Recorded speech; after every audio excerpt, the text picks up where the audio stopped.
এই মিলিটারি রাস্তা দিয়ে হেঁটে যাচ্ছিল, তখন হঠাৎ করে তার মানিব্যাগ নিচে পড়ে যায়। আর এই মেয়েটি মানিব্যাগ হাতে তুলে নেয়। তার ভিতরে দেখে মিলিটারি সমস্ত ডকুমেন্ট রয়েছে। তখন মেয়েটি মিলিটারিকে ডেকে দাঁড়াতে বলে আর তার কাছে এসে বলে, ভাই আপনার মানিব্যাগ পড়ে গিয়েছিল। তখন মিলিটারি মানিব্যাগ নিয়ে তাকে ধন্যবাদ দেয়। তখন মেয়েটি মিলিটারির হাতে থাকা খাবারের দিকে তাকিয়েছিল।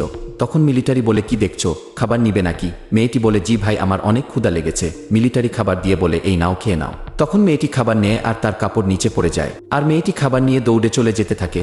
তখন মিলিটারি তার কাপড় দেখতে পায় আর তাকে আওয়াজ দিতে থাকে, কিন্তু মেয়েটি শুনতে পায় না। তখন মিলিটারি কাপড় তুলে নিয়ে তাকে দেওয়ার জন্য পিছে পিছে যায়।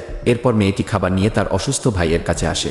তখন তার ভাই বলে, এসব কোথা থেকে এনেছো? চুরি করো নাই তো? তখন মেয়েটি বলে, না ভাই, আপনি আমাকে এমন শিক্ষা দেননি যে চুরি করব। এক মিলিটারি ভাই অনেক ভালো মানুষ, সেই এটা দিয়েছে। তখন মিলিটারি তাদের সব কথা শুনতে পায়। এরপর মিলিটারি যা করলো তা দেখার আগে ভিডিওটি লাইক করে দাও, চ্যানেলটি সাবস্ক্রাইব করে দাও। লাস্টে মিলিটারি আরও অনেক খাবার নিয়ে এসে